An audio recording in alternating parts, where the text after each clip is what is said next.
नमस्कार मित्रांनो, आपण या व्हिडिओमध्ये बृहन्मुंबई महानगरपालिकेअंतर्गत जे सिटी इंजिनियर म्हणजेच नगर अभियंता या पदासाठी मित्रांनो भरती निघालेली आहे। यासाठी ऑनलाईन अर्ज कसा करायचा ती संपूर्ण माहिती आपण या व्हिडिओमध्ये बघणार आहे। मित्रांनो, ही जी भरती आहे ती 690 पदांसाठी निघालेली आहे। ओके, याच्यामध्ये तुम्ही बघितलं तुम्हाला या ठिकाणी पदांचे नाव दिलेले आहेत, तर तुम्हाला या पदांसाठी ऑनलाईन अर्ज करायचे आहेत। याच्यामध्ये कनिष्ठ अभियंता स्थापत्य म्हणजेच ज्युनियर इंजिनियर सिव्हिल, नंतर कनिष्ठ अभियंता यांत्रिक व विद्युत म्हणजेच ज्युनियर इंजिनियर मेकॅनिकल आणि इलेक्ट्रिकल। ओके, पुढे तुम्हाला दुय्यम अभियंता म्हणजे सब इंजिनियर, या ठिकाणी स्थापत्य नंतर यांत्रिक व विद्युत। ओके, तर या पदासाठी मित्रांनो तुम्हाला ऑनलाईन अर्ज करायचे आहेत। मित्रांनो, या पदांपैकी मित्रांनो हे जे दोन पद आहेत, कनिष्ठ अभियंता स्थापत्य व कनिष्ठ अभियंता यांत्रिक व विद्युत, तर मित्रांनो या पदासाठी एक महत्त्वाचा अपडेट आला आहे। तर याच्या क्वालिफिकेशनबद्दल ते अपडेट आहे। तर त्याच्यामध्ये त्यांनी असं सांगितलेलं आहे की ज्यांचं ग्रॅज्युएशन झालेलं आहे म्हणजे ज्यांची पदवी कंप्लीट झालेली आहे ते सुद्धा या ठिकाणी अप्लाय करू शकतात। ओके, तर ते अपडेट आपण बघूया। तर मित्रांनो हे अपडेट आहे। तर याच्यामध्ये त्यांनी सांगितलेलं आहे की उच्च न्यायालयाने दिलेल्या अंतरिम आदेशाच्या अधीन राहून तुम्ही या ठिकाणी कनिष्ठ अभियंता स्थापत्य व कनिष्ठ अभियंता यांत्रिक विद्युत या पदांकरिता पदवीधारक उमेदवारांना ऑनलाईन अर्ज सादर करण्याची संधी देण्यात येते। ओके, तर ज्यांची पदवी कंप्लीट झाली आहे ते सुद्धा या ठिकाणी या पदासाठी अप्लाय करू शकतात। ओके, ज्युनियर इंजिनियर सिव्हिल आणि ज्युनियर इंजिनियर मेकॅनिकल व इलेक्ट्रिकल या पदासाठी तुमचं जर ग्रॅज्युएशन झालेलं असेल तुम्ही सुद्धा या ठिकाणी अप्लाय करू शकता। ओके, आणि ऑनलाईन अर्ज करण्याची डेट पण वाढवून दिलेली आहे त्यांनी। तर या ठिकाणी तुम्हाला दिसत असेल डेट 26 डिसेंबर 2024 पर्यंत या ठिकाणी डेट वाढवण्यात येत आहे। ओके, तर तुम्ही 26 तारखेपर्यंत या ठिकाणी फॉर्म भरू शकता। ओके, आता ऑनलाईन अर्ज कसा करायचा ती माहिती आपण बघूया। मित्रांनो, ऑनलाईन अर्ज करायच्या आधी तुम्हाला डॉक्युमेंट कोणते लागणार आहेत अपलोड करण्यासाठी आपण ते बघूया। तर मित्रांनो, डॉक्युमेंट अपलोड करण्यासाठी तुम्हाला सगळ्यात आधी फोटो लागणार आहे। मित्रांनो, जे फोटोचे डायमेन्शन आहे ते तुम्हाला 200 त्याची तुम्हाला या ठिकाणी 200 पिक्सल तुम्हाला त्याची रुंदी ठेवायची आहे आणि 230 पिक्सल तुम्हाला त्याची हाईट ठेवायची। ओके, नंतर मित्रांनो फोटोची साईज आहे तुम्हाला 20 KB ते 50 KB मध्ये ठेवायची आहे। नंतर याचं जे DP आहे ते DPI तुम्हाला 200 या ठिकाणी ठेवायचं आहे आणि याचा जो फॉर्मॅट आहे मित्रांनो तुम्हाला JPG किंवा JPEG या फॉर्मॅटमध्ये तुम्हाला या ठिकाणी फोटो सेव्ह करायचा। ओके, पुढे तुम्हाला तुमची सिग्नेचर अपलोड करावं लागेल।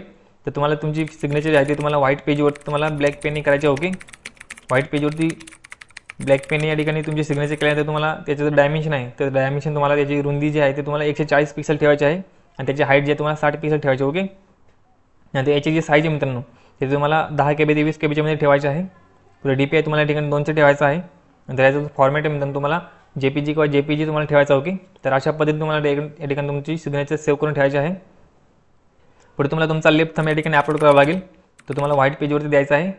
ओके, लेफ्ट थंबसाठी तुम्ही या ठिकाणी ब्लू इंक किंवा ब्लॅक कलरची इंक तुम्ही यूज करू शकता। ओके, आणि मित्रांनो लेफ्ट थंबचं जे डायमेन्शन तुम्हाला तर त्याची हाईट आणि रुंदी तुम्हाला सेम ठेवायची। ओके, या ठिकाणी 240 पिक्सल तुम्हाला ठेवायची आहे त्याची हाईट आणि रुंदी। ओके, आणि याची साईज आहे मित्रांनो तुम्हाला 20 KB ते 50 KB मध्ये ठेवायची। ओके, DPI तुम्हाला 200 DPI ठेवायचा आहे आणि फॉर्मॅटमध्ये तुम्हाला सेम या ठिकाणी JPG किंवा JPG तुम्हाला ठेवायचा। ओके, नंतर तुम्हाला या ठिकाणी डिक्लेरेशन अपलोड करावं लागेल मित्रांनो। डिक्लेरेशन म्हणजे मित्रांनो घोषणापत्र। ओके, तर तुम्हाला या ठिकाणी व्हाईट पेजवरती तुम्हाला तुमचं डिक्लेरेशन जे लिहायचं आहे ब्लॅक पेनने लिहायचं आहे। तुम्हाला स्क्रीनवरती मित्रांनो डिक्लेरेशन दिसत असेल तर तुम्हाला हे सेम डिक्लेरेशन तुम्हाला लिहायचं आहे। ओके, आईच्या पुढे तुम्हाला कॅन्डिडेट नेम म्हणजे तुमचं नाव टाकायचं आहे आणि तुम्हाला सेम असंच तुम्हाला रिक्वायर्डपर्यंत लिहायचं आहे। ओके, आईपासून ते रिक्वायर्डपर्यंत तुम्हाला सेम असंच लिहायचं आहे, फक्त आईच्या पुढे तुम्हाला तुमचं नाव टाकायचं। ओके, या ठिकाणी लक्षात ठेवा। आणि मित्रांनो याचे जे डायमेन्शन आहे ते तुम्हाला याची जी रुंदी आहे ते तुम्हाला 800 पिक्सल ठेवायची आहे आणि याची जी हाईट आहे तुम्हाला 400 पिक्सल तुम्हाला या ठिकाणी ठेवायची। ओके, आणि मित्रांनो याची जी साईज आहे ते तुम्हाला 50 ते 100 KB मध्ये ठेवायची आहे। याचं DPI तुम्हाला 200 ठेवायचं आहे आणि फॉर्मॅट तुम्हाला JPG किंवा JPG ठेवायचं। ओके, तर मित्रांनो अशा पद्धतीने तुम्हाला तुमचे डॉक्युमेंटचे मित्रांनो जे साईज वगैरे आहे ते तुम्हाला सेट करायचे। ओके, आणि तुम्हाला डॉक्युमेंट तुमचे सेव्ह करून ठेवायचे आहेत जेणेकरून तुम्हाला फॉर्म भरताना काही अडचण येणार नाही। ओके, मित्रांनो तुम्हाला जर याची जी साईज करता येत नसेल तर तुम्हाला या ठिकाणी मी एक वेबसाईट सांगतो, IAMResizer अशी वेबसाईट आहे। ओके, या वेबसाईट तुम्हाला यायचं आहे। या वेबसाईट आल्यानंतर मित्रांनो तुम्हाला या ठिकाणी सिलेक्ट फाईल या ऑप्शनवरती क्लिक करायचं आहे। नंतर तुम्हाला या ठिकाणी तुमचा फोटो किंवा सिग्नेचर या ठिकाणी अपलोड करायचा आहे। अपलोड केल्यानंतर तुम्हाला या ठिकाणी राईट साईडला ऑप्शन दिलेले आहेत। या ठिकाणी तुम्हाला युनिटमध्ये पिक्सल ऑप्शन निवडायचा आहे। पुढे तुम्हाला या ठिकाणी विड्थ या ठिकाणी टाकायची आहे तुम्हाला। पुढे तुम्हाला हाईट टाकायची आहे। ओके, या ठिकाणी तुम्हाला फॉर्मॅट निवडायचा आहे JPG किंवा JPEG। ओके, नंतर खाली तुम्हाला या ठिकाणी साईज मित्रांनो टाकायची आहे। साईज टाकल्यानंतर तुम्हाला या ठिकाणी युनिटमध्ये KB ऑप्शन निवडायचा आहे। पुढे तुम्हाला या ठिकाणी DPI दिलेला आहे तर DPI मध्ये तुम्हाला 200 टाकायचं। ओके, तर मित्रांनो अशा पद्धतीने तुम्हाला या ठिकाणी या वेबसाईटवर तुम्ही सर्व सेटिंग करू शकतो. ओके, खूप काही सेकंदात तुम्ही या ठिकाणी तुमचे फोटो किंवा सिग्नेचरची साईज करू शकतो. ओके, या सर्व ठिकाणी माहिती भरल्यानंतर तुम्हाला या ठिकाणी नेक्स्ट डाउनलोड या ऑप्शनवरती क्लिक करायचं आहे. नेक्स्ट डाउनलोड ऑप्शनवरती क्लिक केल्यानंतर ऑटोमॅटिक तुमचा फोटो आहे तो तुमच्या फाईलमध्ये सेव्ह होऊन जाईल. ओके, किंवा डाउनलोड होऊन जाईल. जर डाउनलोड नाही झाला मित्रांनो तर तुम्हाला या ठिकाणी डाउनलोड इमेज असा ऑप्शन दिलेला आहे. ओके, तुम्ही या ठिकाणी क्लिक करून तुम्ही डाउनलोड करू शकता. ओके, तर अशा पद्धतीने तुम्ही तुमच्या डॉक्युमेंटची साईज आहे तुम्ही काही सेकंदात करू शकता. ओके, तर सर्व डॉक्युमेंटची तुम्ही साईज अशा पद्धतीने करू शकता. ओके, आता आपण ऑनलाईन फॉर्म कसा भरायचा ती माहिती बघूया. फॉर्म भरण्यासाठी तुम्हाला मी या वेबसाईटची लिंक डिस्क्रिप्शनमध्ये दिलेली आहे. तुम्ही त्या लिंकवर क्लिक करून डायरेक्ट या वेबसाईटवरती येऊ शकता. ओके, आता या ठिकाणी तुम्ही बघितलं तर या ठिकाणी डेट अपडेट झालेला आहे. 26 नोव्हेंबर ते 26 डिसेंबरपर्यंत तुम्ही या ठिकाणी फॉर्म भरू शकता. ओके, आता या ठिकाणी आल्यानंतर तुम्हाला सगळ्यात आधी या ठिकाणी रजिस्ट्रेशन करावं लागेल. ओके, तुम्ही जर रजिस्ट्रेशन केलेलं असेल तर तुम्ही डायरेक्ट या ठिकाणी रजिस्ट्रेशन नंबर, तुमचा पासवर्ड आणि हा सिक्युरिटी कोड या ठिकाणी फिल करून पुढे तुम्ही प्रोसेस करू शकता. ओके, पण तुम्ही जर रजिस्ट्रेशन केलेलं नसेल तर तुम्हाला या ठिकाणी सगळ्यात आधी रजिस्ट्रेशन करावं लागेल. तर तुम्हाला या ठिकाणी click care for new registration या ऑप्शनवरती क्लिक करायचं आहे. पुढे तुमच्यासमोर असा इंटरफेस येईल. आता तुम्हाला या ठिकाणी मित्रांनो वरती जे तुम्हाला बेसिक इन्फॉर्मेशन, फोटो आणि सिग्नेचर या स्टेप दिले आहेत तुम्हाला या सगळ्या स्टेप कंप्लीट करायच्या. ओके, पुढे डिटेल्स, पुढे तुम्हाला या ठिकाणी तुमच्या फॉर्मचं प्रिव्ह्यू करावं लागेल. पुढे डॉक्युमेंट तुम्हाला अपलोड करावं लागतील. या ठिकाणी पेमेंट करायचं. ओके, ह्या सर्व स्टेप तुम्हाला या ठिकाणी कंप्लीट करायच्या आहेत. ओके, तर आपण पहिल्या स्टेपपासून या ठिकाणी आता माहिती बघूया. तर सगळ्यात तुम्हाला या ठिकाणी तुमचं नाव टाकायचं आहे. फर्स्ट नेम या ठिकाणी तुमचं नाव टाकायचं आहे. पुढे परत तुम्हाला या ठिकाणी तुमचं फर्स्ट नेम टाकायचं आहे. ओके, ते कन्फर्म करायचं आहे. पुढे तुम्हाला तुमचं मिडल नेम टाकायचं आहे. पुढे परत तुम्हाला या ठिकाणी मिडल नेम टाकायचं आहे. पुढे तुम्हाला लास्ट नेम टाकायचं आहे. पुढे परत तुम्हाला या ठिकाणी लास्ट नेम टाकायचं आहे, ते कन्फर्म करायचं. ओके, त्यानंतर ऑटोमॅटिकली तुम्हाला खाली या ठिकाणी तुमचं फुल नेम येईल. ओके, मित्रांनो तुमचं जे नाव आहे तर तुमच्या तुमचे जे एज्युकेशनल डॉक्युमेंट आहेत तर त्याच्यावरती आणि तुमचं जे ID कार्ड आहे त्याच्यावरती ते मॅच झालं पाहिजे. ओके, तर तुमचं जे नाव आहे तर ते स्पेलिंग सेम असलं पाहिजे. ओके, नाही तर तुम्हाला या ठिकाणी पुढे जाऊन तुम्हाला प्रॉब्लेम होऊ शकतो. ओके ओके, या ठिकाणी तुमचं नाव वगैरे भरल्यानंतर तुम्हाला पुढे मोबाईल नंबर या ठिकाणी फिल करायचा आहे. मोबाईल नंबर टाकल्यानंतर तुम्हाला या ठिकाणी परत मोबाईल नंबर या ठिकाणी फिल करायचा आहे. तुमचा मोबाईल नंबर या ठिकाणी कन्फर्म करायचा. ओके, पुढे अल्टरनेट मोबाईल नंबर तुमच्याकडे जर असेल तर तुम्ही या ठिकाणी देऊ शकता. ओके, जर नसेल तर या ठिकाणी नाही दिला तरी चालेल. ओके, पुढे तुम्हाला या ठिकाणी ईमेल ID फिल करायचा आहे. मित्रांनो ईमेल ID फिल करताना तुम्हाला या ठिकाणी फक्त ईमेल IDचं नाव टाकायचं आहे. पुढे तुम्हाला या ठिकाणी @ सांगितलेलं आहे आणि पुढे डोमेन नेममध्ये तुम्हाला या ठिकाणी gmail.com या ठिकाणी निवडायचं. ओके, तुमचं जे डोमेन नेम असेल ते तुम्हाला या ठिकाणी सिलेक्ट करायचं. ओके, या ठिकाणी तुम्हाला फक्त तुमचा मेल IDचं नाव टाकायचं. ओके, तर हा पॉईंट या ठिकाणी लक्षात ठेवा. पुढे कन्फर्म ईमेल ID या ठिकाणी तुम्हाला तुमचा पूर्ण मेल ID टाकायचा आहे. ओके, आता फॉर एक्झाम्पल आपण या ठिकाणी एक मेल ID घेऊया. ओके, समजा हा मेल ID आहे. ओके, हे मेल IDचं नाव आहे ABCD20. पुढे या ठिकाणी @ दिलेला आहे. पुढे मी या ठिकाणी gmail.com असं सिलेक्ट केलेलं आहे. ओके, पण खाली जे बॉक्स दिलेला आहे तर त्याच्यामध्ये तुम्हाला या ठिकाणी पूर्ण मेल ID टाकायचा. ओके, ABCD20@gmail.com या ठिकाणी तुम्हाला पूर्ण मेल ID टाकायचा. ओके, तर अशा पद्धतीने तुम्हाला या ठिकाणी मेल ID फिल करायचा आहे. पुढे तुम्हाला या ठिकाणी सिक्युरिटी कोड फिल करायचा आहे. सिक्युरिटी कोड फिल केल्यानंतर तुम्हाला या ठिकाणी सेव्ह अँड नेक्स्ट या ऑप्शनवरती क्लिक करायचं आहे. या ठिकाणी मी सर्व माहिती भरलेली आहे. ओके, सर्व माहिती भरल्यानंतर तुम्हाला या ठिकाणी सेव्ह अँड नेक्स्ट या ऑप्शनवरती क्लिक करायचं आहे. मित्रांनो या ठिकाणी माहिती भरल्यानंतर तुम्ही या ठिकाणी दुसरी विंडो ओपन करू नका. ओके, तर तुम्ही दुसरी विंडो ओपन केली तर तुम्हाला या ठिकाणी माहिती परत भरावं लागेल. ओके, संपूर्ण माहिती तुम्हाला परत भरावं लागेल. त्यामुळे तुम्ही या ठिकाणी दुसरी विंडो ओपन करू नका. माहिती भरल्यानंतर तुम्हाला डायरेक्ट या ठिकाणी सेव्ह अँड नेक्स्ट या ऑप्शनवरती क्लिक करायचं आहे. तुम्हाला या ठिकाणी एकदा माहिती भरल्यानंतर तुम्हाला या ठिकाणी एडिट करता येणार नाही. ओके, हे रजिस्ट्रेशन करताना तुम्ही जर माहिती भरली तर तुम्हाला या ठिकाणी एडिट करता येणार नाही. त्यासाठी तुम्हाला या ठिकाणी ओके ऑप्शनवरती क्लिक करायचं आहे. तुमची माहिती ही करेक्ट आहे त्यासाठी. पुढे तुमच्या असा इंटरफेस येईल. तुम्हाला या ठिकाणी तुमचा रजिस्ट्रेशन नंबर आणि पासवर्ड दिसून जाईल. ओके, याच्यात तुम्हाला हा रजिस्ट्रेशन नंबर आणि पासवर्ड या ठिकाणी जपून ठेवायचा आहे. तुम्हाला पुढील प्रोसेससाठी हा रजिस्ट्रेशन नंबर आणि पासवर्ड लागू शकतो. ओके, आता या ठिकाणी तुम्हाला तुमचा फोटो आणि सिग्नेचर अपलोड करायचा आहे. तुम्हाला मी ऑलरेडी फोटो आणि सिग्नेचरची साईज वगैरे कशी करायची तुम्हाला सांगितलेलं आहे. ओके, तुम्हाला त्या साईजमध्ये करून तुम्हाला या ठिकाणी तुमचा फोटो अपलोड करायचा आहे. फोटो अपलोड केल्यानंतर तुम्हाला या ठिकाणी एक कन्सेंट दिलेला आहे. या कन्सेंटवर तुम्हाला या ठिकाणी टिक करायचं आहे. ओके, खाली तुम्हाला तुमचे सिग्नेचर अपलोड करायचे आहे. तुमच्या फाईलमध्ये तुम्ही या ठिकाणी अपलोड करून घ्या. ओके, पुढे तुम्हाला या ठिकाणी हा कन्सेंट दिलेला आहे, याच्यावर तुम्हाला टिक करायचं आहे. फोटो आणि सिग्नेचर अपलोड केल्यानंतर तुम्हाला नेक्स्ट या ऑप्शनवरती क्लिक करायचं आहे. ओके,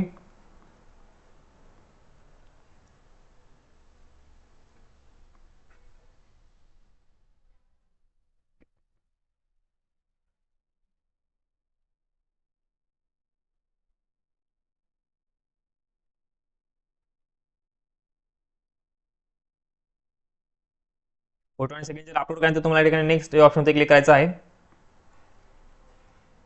पुढे तुमच्यासमोर असं पेज येईल. तुम्हाला या ठिकाणी तुमच्या आता बेसिक इन्फॉर्मेशन आणि तुमचं क्वालिफिकेशन डिटेल्स या ठिकाणी माहिती भरायची आहे. ओके, आता सगळ्यात आधी तुम्हाला या ठिकाणी पोस्ट सिलेक्ट करायची आहे.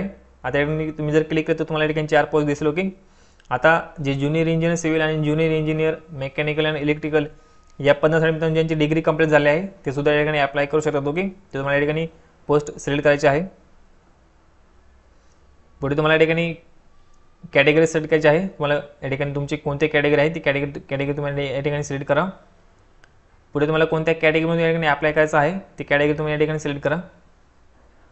आता मित्रांनो जे रिझर्व कॅटेगरीमध्ये स्टुडंट आहेत तर त्यांनी तुमच्या कॅटेगरीमध्ये फॉर्म भरायचा आहे. ओके, तुम्हाला ओपनच्या जागांसाठी या ठिकाणी कन्सिडर केलं जातं. ओके, आता जर कोणी ओबीसीमधून या ठिकाणी ओबीसी स्टुडंट असतील तुम्ही या ठिकाणी ओबीसी कॅटेगरी सिलेक्ट करा. तुम्ही जर ओबीसी कॅटेगरी सिलेक्ट केली तर तुम्हाला या ठिकाणी खाली 2 ऑप्शन एनेबल दिसेल. ओके, एक तर ओबीसी कॅटेगरीमधून तुम्ही फॉर्म भरू शकता किंवा ओपनमधून तुम्ही फॉर्म भरू शकता. ओके, आता जर तुमच्याकडे व्हॅलिड एनसीएल नसेल, ओके तुमच्याकडे एनसीएल नसेल तर तुम्हाला या ठिकाणी ओपनमधून फॉर्म भरायचा. ओके, कारण तुमच्याकडे जर व्हॅलिड एनसीएल नसेल तर तुम्हाला या ठिकाणी तुम्हाला रिझर्वेशनचा लाभ घेता येणार नाही. ओके, आणि तुमच्याकडे जर एनसीएल असेल तर तुम्हाला या ठिकाणी ओबीसी कॅटेगरीमधून फॉर्म भरायचा. ओके, आता या ठिकाणी तुम्ही जर ओबीसी कॅटेगरीमध्ये फॉर्म भराल तर तुम्हाला या ठिकाणी ऑप्शन दिसेल. ओके, एनसीएलचा खाली या ठिकाणी तुम्हाला do you have valid non criminal या ठिकाणी सर्टिफिकेट तुम्हाला या ठिकाणी येस किंवा नो ऑप्शन सिलेक्ट करायचा. ओके, आता मित्रांनो हे जे कॅटेगरीचे या ठिकाणी पॉईंट दिलेले आहेत. ओके, तर तुम्हाला तुमच्या कॅटेगरीनुसार तुम्हाला या ठिकाणी माहिती भरायची. ओके, तर काही ऑप्शन या ठिकाणी डिसेबल होतील तर काही ऑप्शन या ठिकाणी एनेबल असणार आहेत. ओके, आता या ठिकाणी एस टी कॅटेगरीचा फॉर्म भरला तर तुम्हाला या ठिकाणी एनसीएलची गरज पडणार नाही. ओके, तुम्हाला या ठिकाणी एनसीएलचा जो ऑप्शन आहे तो डिसेबल झालेला दिसेल. ओके, आता या ठिकाणी तुम्ही चेक केलं तर हा ऑप्शन या ठिकाणी डिसेबल झालेला आहे. ओके, तर हा या ठिकाणी हा पॉईंट लक्षात ठेवा मित्रांनो, तुमच्या कॅटेगरीनुसार तुम्हाला या ठिकाणी माहिती भरायची. ओके, आता पुढे तुम्हाला विचारलेलं आहे की तुम्ही मायनॉरिटी कम्युनिटीमधून येत आहे का. ओके, तुम्हाला जर येत असेल तर तुम्ही येस करा. तर तुम्ही मायनॉरिटी कम्युनिटीमधून येत नसाल तुम्ही या ठिकाणी नो ऑप्शन सिलेक्ट करायचं आहे. पुढे तुम्हाला रिलिजनमध्ये तुम्हाला या ठिकाणी धर्म सिलेक्ट करायचा आहे. पुढे नॅशनॅलिटी इंडियन आलेलं आहे. ओके, पुढे या ठिकाणी डिसेबिलिटी मित्रांनो तुम्हाला जर 40% किंवा 40%पेक्षा जास्त डिसेबिलिटी असेल तर तुम्हाला या ठिकाणी येस करायचं आहे नाहीतर नो करायचं. ओके, आता तुम्ही जर मित्रांनो या ठिकाणी येस केले तुम्हाला या ठिकाणी तुमची डिसेबिलिटी कॅटेगरी सिलेक्ट करावं लागेल. पुढे तुम्हाला या ठिकाणी टाईप ऑफ डिसेबिलिटी सर्व माहिती भरावं लागेल. ओके, आता जे अपंग उमेदवार आहेत त्यांच्यासाठी ही माहिती आहे. ओके, जर तुम्ही या ठिकाणी डिसेबल नसाल तर तुम्हाला या ठिकाणी नो ऑप्शन सिलेक्ट करायचं आहे. आता खाली तुम्ही जर या ठिकाणी पॉईंट बघितले तर या ठिकाणी जे डिसेबल कॅन्डिडेट आहेत त्यांच्यासाठी हे पॉईंट दिलेले आहेत. ओके, आता या ठिकाणी आपण नो केलेलं आहे त्यामुळे सर्व ऑप्शन या ठिकाणी डिसेबल झालेले आहेत. ओके, आता या ठिकाणी त्यांनी विचारलेलं आहे की तुम्हाला परीक्षेच्या वेळी तुम्हाला जे डिसेबल झालेलं आहे त्याच्यामुळे तुम्हाला जास्त वेळ हवा आहे का. ओके, तुम्हाला जर पाहिजे असेल तर या ठिकाणी येस करा नाहीतर नो करा. पुढे तुम्हाला या ठिकाणी are you suffering from cerebral palsy. Okay, तर तुम्हाला या ठिकाणी जर असेल तर तुम्हाला तुमच्या रायटिंग स्पीड होती तुम्हाला काही इफेक्ट झालेला आहे का. ओके, झाला असेल तर येस करा नाहीतर नो करा. आणि जर झाला असेल तर तुम्हाला या ठिकाणी परीक्षेच्या वेळी या ठिकाणी तुम्हाला टाईम हवा आहे का. ओके, तर या ठिकाणी येस करा किंवा नो करा. पुढे त्यांनी विचारलेलं आहे की तुमच्या जे डिसेबिलिटी झालेलं आहे त्याच्यामुळे तुमच्या रायटिंग तुम्ही जे हाताने रायटिंग करता त्याच्यावर काही इफेक्ट झालेला आहे का. ओके, या ठिकाणी झाला असेल तर येस करा नाहीतर नो करा. झाला असेल तर तुम्हाला या ठिकाणी परीक्षेच्या वेळी तुम्हाला या ठिकाणी वेळ हवी आहे का. ओके, तर तुम्हाला या ठिकाणी येस किंवा नो करायचं आहे.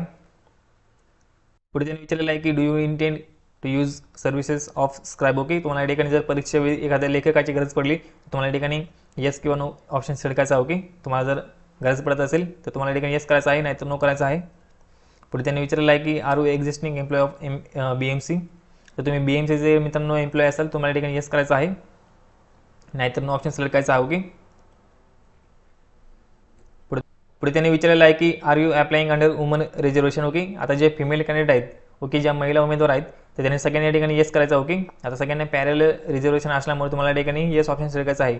तुम्ही या ठिकाणी नो केलं तर तुम्हाला या ठिकाणी महिला आरक्षणाचा लाभ घेता येणार नाही. ओके, आता या ठिकाणी तुम्हाला कोणत्याही सर्टिफिकेटची गरज पडत नाही त्याच्यामुळे तुम्हाला या ठिकाणी येस या ऑप्शनवरती क्लिक करायचं आहे तरच तुम्हाला या ठिकाणी महिला आरक्षणाचा लाभ घेता येणार आहे. ओके, पुढे तुम्हाला विचारलेलं आहे की do you have valid non criminal certificate. Okay, तुमच्याकडे जर मित्रांनो एनसीएल असेल तर तुम्हाला या ठिकाणी येस करायचं आहे.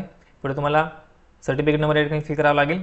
पुढे तुम्ही एनसीएल कधी इश्यू केलेला आहे ती तुम्हाला डेट फिल करायची आहे. ओके मित्रांनो, आता हे जे काही पॉईंट आहे तुम्हाला काही एनेबल दिसतील आणि काही डिसेबल पॉईंट दिसतील. ओके, तर तुम्हाला तुमच्या कॅटेगरीनुसार याकडे माहिती भरायची आहे. ओके, तर हे पॉईंट या ठिकाणी लक्षात ठेवा. पुढे तुम्हाला विचारलेलं आहे की तुमच्याकडे SCBC सर्टिफिकेट आहे का. ओके, या ठिकाणी GR दिलेला आहे. ह्या GR नुसार जर तुमच्याकडे SCBC सर्टिफिकेट असेल तर तुम्हाला या ठिकाणी येस करायचं आहे. पुढे सर्टिफिकेट नंबर या ठिकाणी फिल करायचा आहे. पुढे तुम्हाला या ठिकाणी डेट फिल करायची आहे. ओके, तुम्ही कधी इश्यू केले ते सर्टिफिकेट त्याची डेट तुम्हाला या ठिकाणी फिल करायची आहे. पुढे तुम्हाला कास्ट सर्टिफिकेट विचारलेलं आहे. ओके, या ठिकाणी येस केल्यानंतर तुम्हाला या ठिकाणी कास्ट सर्टिफिकेट नंबर या ठिकाणी फिल करावा लागेल. पुढे तुम्हाला डेट या ठिकाणी फिल करावं लागेल. Okay, issue date. पुढे तुम्हाला व्हॅलिडेट सर्टिफिकेट तुमच्याकडे असेल तर येस करा. ओके, नसेल तर नो करा. ओके, तुम्ही जर या ठिकाणी येस केलं तर तुम्हाला या ठिकाणी सर्टिफिकेट नंबर द्यावा लागेल. पुढे तुम्हाला ते कधी इश्यू केलं ती डेट या ठिकाणी द्यावी लागेल.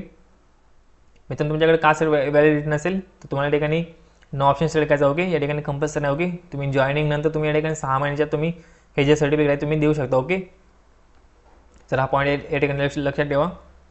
पुढे EWS सर्टिफिकेट तुमच्याकडे असेल तर येस करा. या ठिकाणी सर्टिफिकेट नंबर फिल करा. पुढे तुम्हाला या ठिकाणी सर्टिफिकेट डेट कधी इश्यू केली ते डेट या ठिकाणी फिल करायची आहे.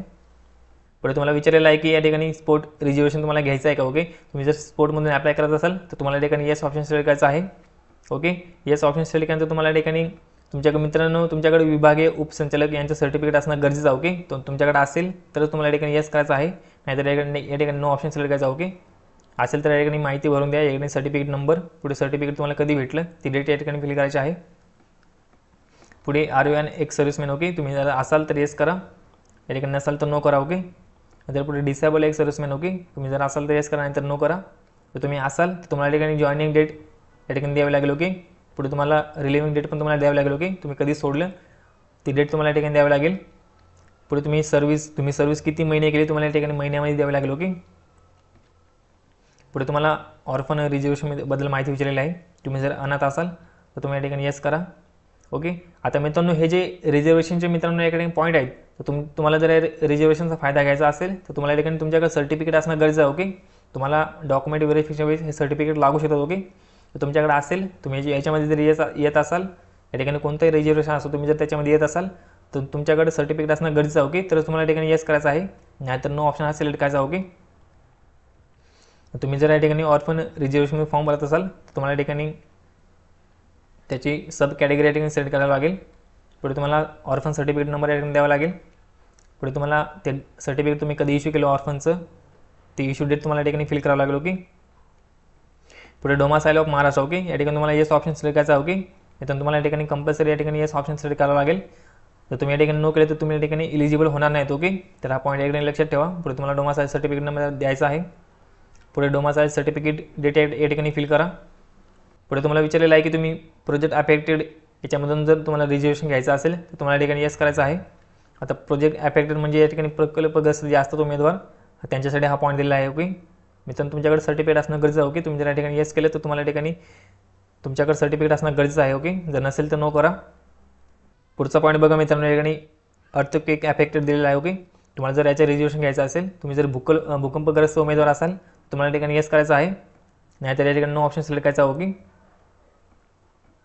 पुढे तुम्हाला या ठिकाणी पार्ट टाईम एम्प्लॉई आहे का तुम्ही विचारलेलं आहे. ओके, तुम्ही जर असाल तर त्या ठिकाणी येस ऑप्शन सिलेक्ट करा, नाहीतर नो ऑप्शन सिलेक्ट करा. ओके, आता मित्रांनो या ठिकाणी पार्ट टाईम एम्प्लॉई म्हणजे आपण जे पार्ट टाईम जॉब करतो ते याच्यामध्ये येत नाही. ओके, गव्हर्नमेंटच्या नियमानुसार मित्रांनो तुम्ही जर पार्ट टाईम एम्प्लॉय असाल म्हणजे यांना अंशकालीन उमेदवार असे म्हणतात. ओके, तुम्ही जर त्याच्यामध्ये येत असाल, या ठिकाणी जाहिरातमध्ये या ठिकाणी मुद्दे दिलेले आहेत ते तुम्ही वाचून घ्या. अंशकालीन उमेदवार म्हणजे काय. ओके, त्याच्यामध्ये तुम्ही येत असाल तर तुम्हाला या ठिकाणी येस करायचं आहे, नाहीतर नो ऑप्शन सिलेक्ट करा. ओके, तुम्हाला विचारलेलं आहे की तुम्ही स्वातंत्र्य सैनिकांचे वार्ड आहात का. ओके, जर असाल तर येस करा, नाहीतर नो करा.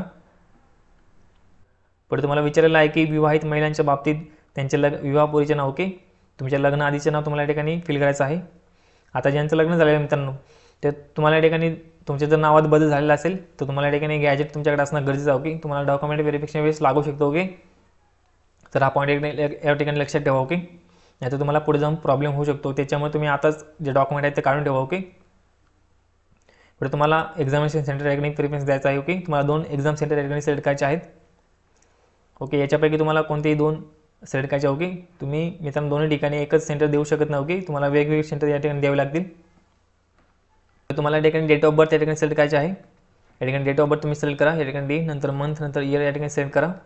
पुढे तुम्हाला या ठिकाणी जेंडर द्यायचं आहे. ओके, जेंडर सिलेक्ट केल्यानंतर तुम्हाला या ठिकाणी विचारलेलं आहे की do you have twin brother sister. Okay, तुम्हाला जर जुळे भाऊ बहीण कोणी असेल तर तुम्हाला या ठिकाणी येस करा, नाहीतर नो करा. ओके, जर असेल तर तुम्हाला त्यांचं नाव द्यायचं आहे. पुढे तुम्हाला त्यांचं जेंडर सिलेक्ट करायचं आहे. ओके, पुढे तुम्हाला मॅरिटल स्टेटस और मॅरिड आहात किंवा मॅरिड आहात या ठिकाणी सिलेक्ट करा. पुढे तुम्हाला फादरचं नाव या ठिकाणी फिल करायचं आहे.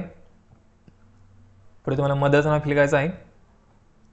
पुढे तुम्हाला स्पाउस नेममध्ये तुम्हाला तुमचं जर लग्न झालं असेल तर तुम्ही या ठिकाणी पतीचं किंवा पत्नीचं नाव या ठिकाणी फिल करू शकता. ओके.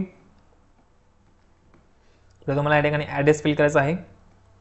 करस्पॉन्डन्स ॲड्रेस तुम्हाला या ठिकाणी फिल करायचा आहे. ओके. ॲड्रेस फिल केल्यानंतर पुढे तुम्हाला या ठिकाणी डिस्ट्रिक्ट सिलेक्ट करायचा आहे. डिस्ट्रिक्ट सिलेक्ट केल्यानंतर तुम्हाला या ठिकाणी स्टेट सिलेक्ट करायचा आहे. पुढे तुम्हाला या ठिकाणी पिनकोड या ठिकाणी फिल करायचा आहे. ओके. तर तुमचा मित्रांनो करस्पॉन्डन्स ॲड्रेस आणि तुमचा परमनंट ॲड्रेस जर सेम असेल तर तुम्हाला या ठिकाणी या बॉक्सवरती क्लिक करायचं आहे. ओके. ओके. ही माहिती बोलल्यानंतर तुम्हाला या ठिकाणी choose address for GST invoice होईल. तुम्हाला या ठिकाणी ॲड्रेस सिलेक्ट करायचा आहे. पुढे तुम्हाला या ठिकाणी पेमेंट दिसेल. आता या ठिकाणी ओपन कॅटेगरीचे मित्रांनो 1000 रुपये पेमेंट आहे. ओके. आणि जे बाकीचे मागासवर्गीय कॅटेगरी आहेत तर त्यांच्यासाठी तुम्हाला या ठिकाणी 900 रुपये फी आहे. ओके. सर्व माहिती भरल्यानंतर तुम्हाला या ठिकाणी व्हॅलिडिटी युअर डिटेल्स या ऑप्शनवरती क्लिक करायचं आहे. पुढे तुम्हाला व्हेरीफाईड सक्सेसफुल. ओके असा मेसेज यायला पाहिजे. ओके. नंतर तुम्हाला ओके ऑप्शनवरती क्लिक करायचं आहे. मित्रांनो जर तुमची काही माहिती भरायची राहिली असेल तर तुम्हाला या ठिकाणी एरर येईल. ओके. आता तो एरर कशा पद्धतीने तुम्हाला मी दाखवून देतो. ओके. आता फॉर एक्झाम्पल तुम्हाला या ठिकाणी तुम्ही जर डिस्ट्रिक्ट ॲक्टनी माहिती भरलेली नाही. ओके. डिस्ट्रिक्ट ॲक्टमधून तुम्हाला माहिती भरणं कंपल्सरी आहे. ओके. जर तुम्ही या ठिकाणी माहिती भरलीच नाही. ओके. तर तुम्हाला या ठिकाणी एरर कशा पद्धतीने ते आपण बघूया. तुम्ही जर व्हॅलिडिटी युअर डिटेल्स या ऑप्शनवरती क्लिक केलं तर तुम्हाला या ठिकाणी अशा पद्धतीने एरर येईल. Okay. 1 or more error found in page. Okay. तर मित्रांनो या ठिकाणी जर काय एरर आलं तर तुम्हाला या ठिकाणी घाबरून जायचं नाही. ओके. तुम्ही घाबरून जाऊ नका. तुम्हाला या ठिकाणी माहिती भरावी लागेल. ती माहिती भरल्यानंतर तुम्हाला या ठिकाणी तुमची माहिती जी आहे ती सक्सेसफुली या ठिकाणी व्हेरीफाईड होऊन जाईल. ओके. तर जी माहिती भरायची राहिलेली असेल आता या ठिकाणी मित्रांनो एरर त्याच ठिकाणी येईल जी माहिती तुम्हाला कंपल्सरी भरायची आहे. ओके. जी माहिती तुम्हाला कंपल्सरी भरायची आहे तर तुम्ही माहिती भरली नाही तरच तुम्हाला या ठिकाणी एरर येणार आहे. ओके. तर हा पॉईंट तुम्ही या ठिकाणी लक्षात ठेवा. ओके. ती माहिती भरून घ्या. नंतर परत तुम्ही या ठिकाणी व्हॅलिडिटी डिटेल्स या ऑप्शनवरती क्लिक करा. तुमची माहिती आहे ती व्हेरीफाय होऊन जाईल. ओके. व्हेरीफाय सक्सेसफुली तुम्हाला असा मेसेज येईल. या ठिकाणी ओके ऑप्शनवरती क्लिक करा. तर तुम्हाला सेव्ह अँड नेक्स्ट या ऑप्शनवरती क्लिक करायचं. ओके. सेव्ह अँड नेक्स्ट या ऑप्शनवरती क्लिक केल्यानंतर पुढे तुम्हाला या ठिकाणी क्वालिफिकेशन डिटेल्स भरावं लागेल. ओके. असं पेज येईल. तुम्हाला या ठिकाणी आता तुमची क्वालिफिकेशन डिटेल्स माहिती भरायची आहे. ओके. आता सगळ्यात तुम्हाला या ठिकाणी 10वीची माहिती भरायची आहे. पुढे तुम्हाला डिप्लोमाची माहिती भरायची आहे. पुढे तुम्हाला या ठिकाणी 12वीची माहिती भरायची आहे. तर तुम्ही 12वी केली असेल तर तुम्ही या ठिकाणी माहिती भरा. नसेल केलं तर नाही भरली तर चालेल. ओके. पुढे तुम्हाला जर डिग्री झालेली असेल तर ठिकाणी डिग्रीची माहिती भरा. पुढे जर तुमचं पोस्ट ग्रॅज्युएशन झाले असेल तर तुम्हाला या ठिकाणी पोस्ट ग्रॅज्युएशन माहिती भरायची आहे. पुढे जर तुमचं काही अदर क्वालिफिकेशन तुम्ही केले असेल तर तुम्ही या ठिकाणी माहिती भरू शकता. ओके. आता तुमच्या रिक्वायरमेंटनुसार ओके तुम्ही इथं ज्या पोस्टसाठी अप्लाय करता त्या पोस्टनुसार तुम्हाला तुमचे जे क्वालिफिकेशन आहे ती माहिती तुम्ही या ठिकाणी भरा. ओके. सगळ्यात तुम्हाला या ठिकाणी 10वीची माहिती भरायची आहे. ओके. तर या ठिकाणी सगळ्यात तुम्हाला बोर्ड या ठिकाणी बोर्डची माहिती भरायची आहे. या ठिकाणी बोर्डचं नाव टाका. बोर्डचं नाव टाकल्यानंतर तुम्हाला या ठिकाणी सगळे सब्जेक्ट नाव टाकायचे. ओके. जे तुमचे कोर्स सब्जेक्ट असतील तर या ठिकाणी तुम्हाला सब्जेक्टचे नाव टाकायचे आहेत. ओके. पुढे तुम्हाला डेट ऑफ पासिंग आता ही जी डेट आहे मित्रांनो तुम्हाला 10वीच्या सर्टिफिकेटवरती भेटेल. ओके. तुम्हाला तुमच्या मार्कशीटवरती भेटणार नाही. ओके. तुम्हाला या ठिकाणी तुमच्याकडे सर्टिफिकेट असणं गरजेचं आहे. हे डेट टाकल्यानंतर तुम्हाला या ठिकाणी पर्सेंटेज टाकायचे आहेत. तुम्हाला 10वीला किती पर्सेंटेज पडली. पुढे तुम्हाला या ठिकाणी ग्रेड सिलेक्ट करायचे. ओके. आता या ठिकाणी तुम्ही 10वीची माहिती जशी भरली तशी तुम्हाला पुढे माहिती भरायची. ओके. तुम्ही जर डिप्लोमा केला असेल तर या ठिकाणी युनिव्हर्सिटीचं नाव टाका. पुढे तुम्ही डिप्लोमा कशामध्ये कंप्लीट केला तर डिप्लोमा या ठिकाणी सिलेक्ट करा. पुढे तुम्हाला डेट ऑफ पासिंग या ठिकाणी फिल करायचे आहे. पुढे तुम्हाला पर्सेंटेज फिल करायचे आहेत. पुढे तुम्हाला या ठिकाणी ग्रेड फिल करायचे. ओके. जर तुम्ही मित्रांनो डिग्री कंप्लीट केली असेल तर याच पद्धतीने तुम्हाला डिग्रीची माहिती भरायची आहे. ओके. मित्रांनो तुमच्या मार्कशीटवर जर तुम्हाला पर्सेंटेज दिलेली नसेल ओके जर तुम्हाला ग्रेड पॉईंट दिलेले असतील तर तुम्हाला या ठिकाणी पर्सेंटेजमध्ये कसं कन्वर्ट करायचं ती माहिती तुम्हाला या ठिकाणी मी सांगतो. तर तुम्हाला या ठिकाणी ग्रेड पॉईंट दिलेली असेल तुम्हाला या ठिकाणी पर्सेंटेजमध्ये कसं कन्वर्ट करायचं याबद्दल तुम्हाला या ठिकाणी जाहिरातमध्ये तुम्हाला माहिती सांगितलेली आहे. ओके. डिपार्टमेंटने तुम्हाला या ठिकाणी माहिती दिलेली आहे. तुम्ही जर जाहिरातमध्ये बघितलं तर तुम्हाला या ठिकाणी हा पॉईंट दिलेला आहे. जर तुमच्या मार्कशीटवर मित्रांनो पर्सेंटेज नसेल तर तुम्हाला बॅक साईडला तुमच्या मार्कशीटवरती तुम्हाला युनिव्हर्सिटीचा फॉर्म्युला दिला असेल. ओके. तर त्या फॉर्म्युल्याचं तुम्हाला या ठिकाणी कन्वर्ट करायचं आहे पर्सेंटेजमध्ये. ओके. आणि त्या पर्सेंटेज तुम्हाला या ठिकाणी फॉर्ममध्ये भरायचे. ओके. आणि जर तुमच्या मार्कशीटवर मित्रांनो फॉर्म्युला नसेल ओके फॉर एक्झाम्पल तुमच्याकडे जर याच्यावरती मार्कशीटवरती फॉर्म्युला नसेल युनिव्हर्सिटीचा तुम्हाला या ठिकाणी त्यांनी फॉर्म्युला दिलेला आहे. या ठिकाणी तुम्हाला ग्रेड पॉईंट या ठिकाणी ग्रेड पॉईंट मायनस 0.75 × 10 ओके हा फॉर्म्युला तुम्हाला यूज करायचा आहे. या फॉर्म्युल्यानुसार मित्रांनो तुमचे जे पर्सेंटेज येतील ते तुम्हाला त्या ठिकाणी फिल करायचे. ओके. तर मित्रांनो हा पॉईंट तुम्हाला समजला असेल. तर अशा पद्धतीने मित्रांनो तुम्हाला तुमचं जे पर्सेंटेज आहे ते कन्वर्ट करायचं आहे. आता पुढचा पॉईंट बघा मित्रांनो या ठिकाणी त्यांनी विचारलेलं आहे की तुमची ट्रिपल-सी किंवा MSIDवर तुम्ही कंप्लीट केलं आहे का. ओके. जर असेल तर येस करा नाही तर नो करा. ओके. जे इंजिनिअरिंगची मुलं आहेत मित्रांनो तुमचं कॉलेज जर तुमचं इन्स्टिट्यूट जर तुमचं AICTE थ्रू मान्यता प्राप्त असेल तर तुम्हाला या ठिकाणी सूट देण्यात आलेली आहे. ओके, तुम्हाला सूट देण्यात आलेली आहे, त्यामुळे तुम्हाला या ठिकाणी नसेल तर नो करा. जर तुमचं कंप्लीट असेल तर येस करा. ओके, पुढे तुम्हाला विचारलं आहे की तुमचा मराठी लँग्वेजचा सब्जेक्ट 10वीला असताना तुम्हाला 100 मार्काचा तुम्ही मराठी लँग्वेजचा सब्जेक्ट पास केलेला आहे का. ओके, तुम्हाला मित्रांनो मराठी लँग्वेजचं नॉलेज असणं गरजेचं आहे. तुम्हाला जाहिरातमध्ये स्पष्टपणे सांगितलेलं आहे की तुम्ही मराठी लँग्वेजचा सब्जेक्ट 100 मार्काचा पास असणं आवश्यक आहे. ओके, त्यामुळे तुम्हाला या ठिकाणी येस ऑप्शन सिलेक्ट करायचं आहे. पुढे तुम्हाला विचारलेलं आहे की तुम्ही जो डिप्लोमा केला आहे, ओके, तुम्ही ज्या कॉलेजमधून केलेला आहे, ओके, तर ते कॉलेज AICTE किंवा DT थ्रू मान्यता प्राप्त आहे का. ओके, जर असेल तर येस करा. ओके, मित्रांनो तुम्ही जर या ठिकाणी येस केलं तुम्हाला या ठिकाणी खाली त्याचे इक्विव्हॅलन्स ऑप्शन दिला. ओके, त्याचे इक्विव्हॅलन्स तुम्हाला या ठिकाणी नो करावं लागेल. ओके, आणि जर तुमचा कॉलेज मित्रांनो AICTE किंवा DT थ्रू जर मान्यता प्राप्त नसेल, या ठिकाणी तुम्ही नो केलं तर तुम्हाला त्याच्या इक्विव्हॅलन्स तुम्हाला या ठिकाणी येस करावं लागेल. ओके, तर हे पॉईंट या ठिकाणी लक्षात ठेवा. ओके, पुढे त्यांनी विचारलेलं आहे की या ठिकाणी डिग्री सेम पॉईंट तुम्हाला विचारलेला आहे. वरती तुम्हाला डिप्लोमासाठी विचारलेलं आहे, खाली तुम्हाला या ठिकाणी डिग्रीसाठी विचारलेलं आहे. ओके, तुम्ही जे डिग्री केलं आहे ते कॉलेज तुमचं AICTE किंवा DT थ्रू मान्यता प्राप्त आहे का. ओके, या ठिकाणी असेल तर येस करा. ओके, आणि खाली तुम्हाला नो करायचं आहे.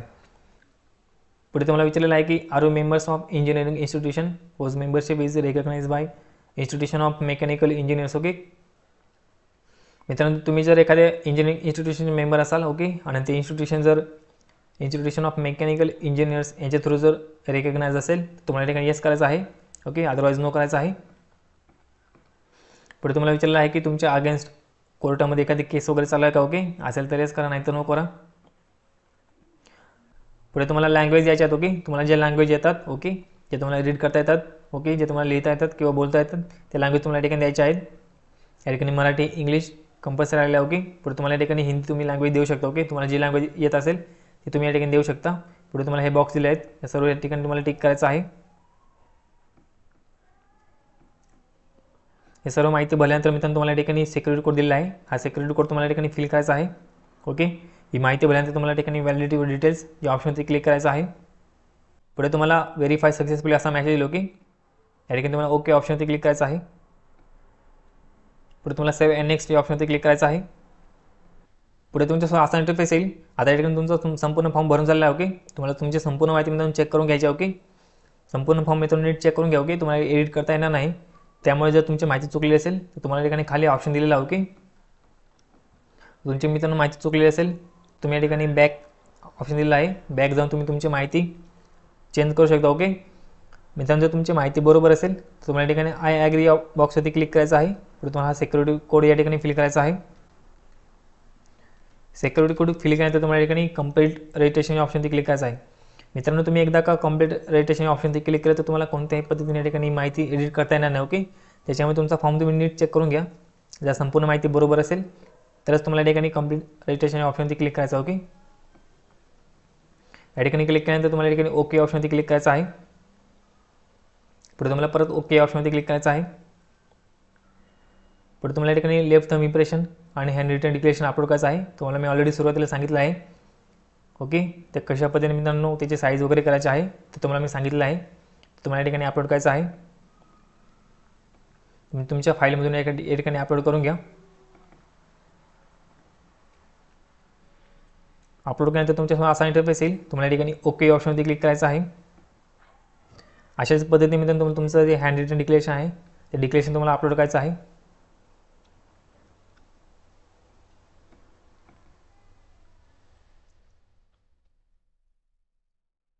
डिक्लेरेशन अपलोड केल्यानंतर तुम्हाला या ठिकाणी ओके ऑप्शनवरती खाली क्लिक करायचं आहे.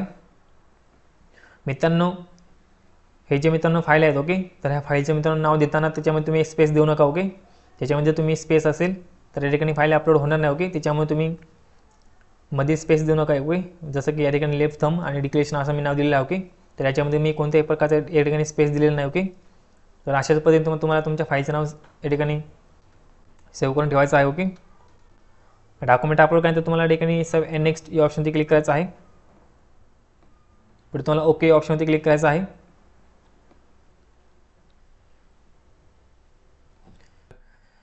पुढे तुम्हाला तुमचं पेमेंट दिसेल. ओके, या ठिकाणी तुम्हाला हा सिक्युरिटी कोड या ठिकाणी फिल करायचा आहे. सिक्युरिटी कोड फिल केल्यानंतर तुम्हाला या ठिकाणी सबमिट या ऑप्शनवरती क्लिक करायचं आहे. पुढे तुमच्यासमोर या ठिकाणी ओके ऑप्शनवरती या ठिकाणी ओके ऑप्शनवरती क्लिक करा. पुढे तुमच्यासमोर पेमेंटची विंडो ओपन होईल. ओके, पेमेंटची विंडो ओपन झाल्यानंतर तुम्ही या ठिकाणी मित्रांनो वेबसाईट रिफ्रेश करू नका. ओके, तुम्हाला आता या ठिकाणी पेमेंट करायचं आहे. या ठिकाणी ऑप्शन दिले आहेत credit card, debit card, internet banking, wallet आणि QR कोड किंवा UPI एवढे ऑप्शन दिले आहेत. ओके, तुम्हाला जो ऑप्शन तुम्हाला ज्या ऑप्शनने पेमेंट करायचं आहे तो ऑप्शन तुम्ही या ठिकाणी सिलेक्ट करा आणि पेमेंट करा. ओके, मित्रांनो पेमेंट करताना या ठिकाणी वेबसाईट जी आहे तुम्ही रिफ्रेश करू नका. ओके, नाहीतर या ठिकाणी पेमेंट फेल होण्याचे चान्सेस असतात. ओके मित्रांनो, पेमेंट करताना तुमचं नेटवर्क चेक करा. ओके, आणि पेमेंट जर मित्रांनो तुम्ही करत असाल तर तुम्ही लॅपटॉप किंवा कॅम्प्युटरवरती करा. ओके, जेणेकरून तुम्हाला या ठिकाणी काही प्रॉब्लेम येणार नाही. तर तुमचं पेमेंट फेल गेलं तर मित्रांनो या ठिकाणी कोणत्याही पद्धतीने या ठिकाणी तुम्हाला रिफंड भेटणार नाही. ओके, त्याच्यामुळे तुम्ही पेमेंट चांगल्या नेटवर्कमध्येच या ठिकाणी करायचं आहे. पेमेंट केल्यानंतर मित्रांनो तुमचं पेमेंट सक्सेसफुल झाल्यानंतर तुम्हाला परत या वेबसाईटवरती लॉग इन करायचं आहे. मित्रांनो, पेमेंट सक्सेसफुल झाल्यानंतर तुम्हाला या ठिकाणी या वेबसाईटवरती यायचं आहे. ही वेबसाईट तुम्हाला परत ओपन करायची आहे. ओके, तुम्हाला या ठिकाणी रजिस्ट्रेशन नंबर फिल करायचा आहे. पुढे तुम्हाला तुमचा पासवर्ड फिल करायचा आहे. हा सिक्युरिटी कोड या ठिकाणी फिल करा आणि पुढे तुम्हाला सबमिट या ऑप्शनवरती क्लिक करायचं. ओके मित्रांनो, लॉग इन केल्यानंतर तुम्हाला या ठिकाणी तुमच्या फॉर्मची प्रिंट काढून घ्यायची आहे. तुम्ही जे पेमेंट केलं आहे ते पेमेंट स्लिप तुम्हाला या ठिकाणी प्रिंट काढून घ्यायची आहे. ओके, हे जे प्रिंट आहे म्हणजे तुम्हाला पुढे तुम्ही जेव्हा पुढे व्हेरिफिकेशन वेळेस डॉक्युमेंट व्हेरिफिकेशन वेळेस तुम्हाला लागणार आहेत. ओके, त्याच्यामुळे तुम्हाला या ठिकाणी हे प्रिंट काढून ठेवायचे आहेत. तर अशा पद्धतीने तुम्हाला फॉर्म भरायचा आहे. आणि जर मित्रांनो तुम्हाला दुसऱ्या पदासाठी अप्लाय करायचं असेल, ओके, तुम्ही एका पदासाठी तुम्ही एकच फॉर्म भरू शकता. ओके, पण जर तुम्हाला दुसऱ्या पदासाठी अप्लाय करायचं असेल तर तुम्हाला परत या ठिकाणी न्यू रजिस्ट्रेशन करायचं आहे. न्यू रजिस्ट्रेशन करून तुम्हाला दुसऱ्या पदासाठी अप्लाय करायचा. ओके, तुम्ही एकाच ID पासवर्डने तुम्ही दुसऱ्या पदासाठी अप्लाय करू शकत नाही. ओके, हा पॉईंट या ठिकाणी लक्षात ठेवा. आणि रजिस्ट्रेशन करताना मोबाईल नंबर आणि ईमेल ID तुम्ही सेम यूज करू शकता. ओके, तुम्हाला जो ID पासवर्ड आहे तो तुम्हाला वेगळा येईल. ओके, तर तुम्हाला ID पासवर्ड जो आहे तुम्हाला नोट करून ठेवायचा आहे आणि तुम्हाला दुसऱ्या पदासाठी तुम्ही अप्लाय करू शकता. ओके, तर अशा पद्धतीने मित्रांनो तुम्हाला या ठिकाणी फॉर्म भरायचा आहे. आय होप तुम्हाला सर्व माहिती समजली असेल. मित्रांनो, व्हिडिओ जर आवडला असेल तर नक्की लाईक करा, व्हिडिओ शेअर करा आणि आपल्या चॅनलला सबस्क्राईब पण ठेवा. तुम्हाला असेच नवीन व्हिडिओ भेटत राहतात. ओके, तर चला मित्रांनो, भेटूया पुढच्या व्हिडिओमध्ये.